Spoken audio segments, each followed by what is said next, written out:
ഈ തവണത്തെ NEET exam എങ്ങനെയായിരിക്കും നിങ്ങൾ എപ്പോഴെങ്കിലും ആലോചിക്കാറുണ്ടോ? അതാലോചിച്ച് നിങ്ങൾ ടെൻഷൻ അടിക്കാറുണ്ടോ?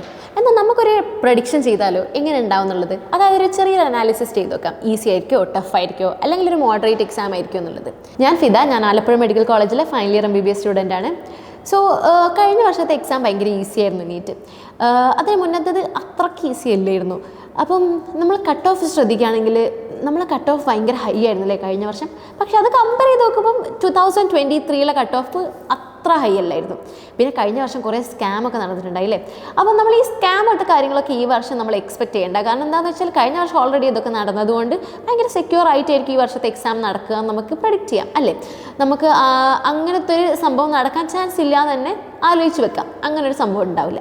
പിന്നെ വേറെ അപ്പം നമ്മുടെ സ്കാം കാരണം ഉണ്ടായ കുറേ സംഭവങ്ങൾ കഴിഞ്ഞ വർഷം ഉണ്ടായി. ഇപ്പം കഴിഞ്ഞ വർഷം 720 കിട്ടിയ എത്ര പിള്ളേരുണ്ടായി.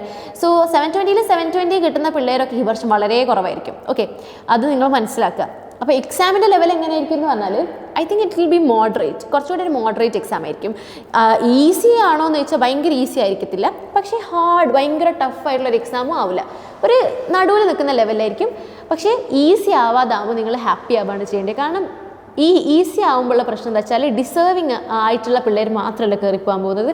അല്ലാതെയും ജസ്റ്റ് കുറച്ച് പഠിച്ച് അങ്ങനത്തെ രീതിയിൽ പോകുന്ന കുട്ടികൾക്കും ജസ്റ്റ് MBBS ചിലപ്പം ഭയങ്കരമായി പഠിച്ചൊരു കുട്ടീനേക്കാളും കിട്ടുമായിരിക്കും. അവിടെ നിന്ന് ലെക്കൊക്കെ വരാൻ ചാൻസ് ഉണ്ട് ഈ ഭയങ്കര എക്സാം ഭയങ്കര ഈസി ആവുന്ന സമയത്ത്. കാരണം അത് എല്ലാവർക്കും എഴുതിയിട്ട് റാങ്ക് ഭയങ്കരമായി തകിടം മറിയും.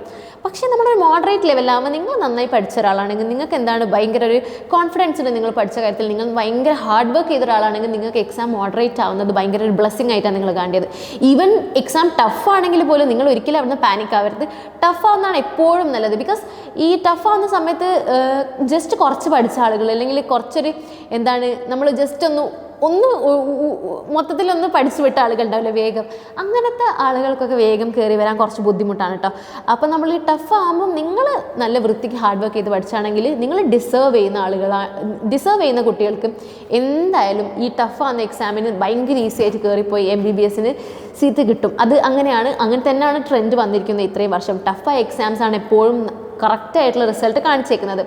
സോ എക്സാം ടഫായാലും നിങ്ങൾ സങ്കടപ്പെടേണ്ടെന്നാണ് പറഞ്ഞത്. പക്ഷേ ഞാൻ പറഞ്ഞില്ലേ ടഫ് ആവണം എന്ന് എനിക്ക് തോന്നുന്നില്ല. ഇഫ് എന്നുള്ളൊരു ഓപ്ഷൻ മാത്രമേ ഞാൻ പറഞ്ഞിട്ടുള്ളൂ. ടഫ് ആവാൻ ചാൻസ് കുറവാണ്. It will be moderate. Exam ഒരു മോഡറേറ്റ് ലെവലായിരിക്കും ഉണ്ടാവാം. പിന്നെ ലെങ്തി ആവാനുള്ള ചാൻസ് കൂടുതൽ കാണുന്നുണ്ട്. സോ നിങ്ങൾ ടൈം മാനേജ്മെൻറ്റ് നിങ്ങൾ നന്നായി നോക്കണം. നിങ്ങളിപ്പം തന്നെ മോക്ക് എക്സാംസ് ഒക്കെ എഴുതിയിട്ട് കൂടുതൽ ടൈം മാനേജ്മെൻറ്റ് ശീലിക്കണം. ഓക്കെ, അപ്പം നമ്മൾ ഈ ലെങ്തി ആകുമ്പം എന്താണ് ചില ആളുകൾ ഭയങ്കര സ്പീഡിൽ ക്വസ്റ്റ്യൻസ് ചെയ്ത് തീർക്കുന്ന ആളുകളുണ്ടാവും. അപ്പോൾ അതിനൊക്കെ നിങ്ങൾ എന്താണ് ആ ഒരു ലെവലിലേക്ക് എത്തണം. അപ്പം നിങ്ങൾ കുറേ മോക്ക് ടെസ്റ്റുകൾ എഴുതുമ്പോൾ തന്നെ നമുക്ക് ഒരു 2.5 മണിക്കൂറിനുള്ളിലൊക്കെ എക്സാംസ് മോക്ക് ടെസ്റ്റ് എഴുതി തീർക്കുന്ന രീതിയിൽ നിങ്ങൾ പ്രാക്ടീസ് ചെയ്യണം. പിന്നെ ക്വസ്റ്റ്യൻസ് ഒക്കെ മാക്സിമം ടൈമർ വെച്ച് പ്രാക്ടീസ് ചെയ്ത് പഠിക്കുക. അത് ഭയങ്കര ഇമ്പോർട്ടൻ്റ് ആയിട്ടുള്ള കാര്യം. നമ്മൾ ഈ ടൈമറൊന്നും വെക്കാതെ പ്രാക്ടീസ് ചെയ്യുന്ന പ്രശ്നം എന്താ വെച്ചാൽ നമ്മളൊരു ക്വസ്റ്റ്യൻ്റെ മുകളിൽ കുറേ നേരം ഇരിക്കാനുള്ള ആ ഒരു മൈൻഡ് വരും നമുക്ക്. സോ അതൊക്കെ ഒഴിവാക്കി നമ്മൾ മാക്സിമം പ്രാക്ടീസ് ചെയ്ത് കഴിഞ്ഞാൽ നമുക്ക് ആ എക്സാം ലെങ്തി ആകുമ്പോഴുള്ള പ്രശ്നങ്ങളൊക്കെ സോൾവ് ആകും. ഓക്കെ, അപ്പം ഈ ലെങ്തി മോഡറേറ്റ് ടൈപ്പാണ് നമ്മളൊക്കെ എല്ലാവരും ഓൾമോസ്റ്റ് അങ്ങനെ തന്നെയാണ് എക്സ്പെക്ട് ചെയ്യുന്നത്. സോ ആ ലെവലിൽ നിങ്ങൾ പഠിച്ചു പോവാം. സോ ഇതേപോലെ തന്നെ ആ പേപ്പർ എന്ന് നമ്മൾ എക്സ്പെക്ട് ചെയ്യുന്നു. എന്ത് ലെവലാണെങ്കിൽ നമ്മൾ നന്നായി പഠിച്ചാൽ നമ്മൾ ഡിസേർവിങ് ആണ് നമുക്ക് കിട്ടും. നമ്മൾ ഹാർഡ് വർക്ക് ചെയ്യുന്നതിനൊക്കെ നമുക്ക് റിവാർഡ് എപ്പോഴെങ്കിലും കിട്ടും. സോ നിങ്ങൾ അങ്ങനത്തെ ടെൻഷനൊന്നും വേണ്ട. ഇങ്ങനെയാവും എന്നൊക്കെ ഉള്ളത് ഞാൻ ജസ്റ്റ് നിങ്ങൾക്ക് ഒരു ബേസിക് അനാലിസിസ് തന്നു എന്നുള്ളൂ.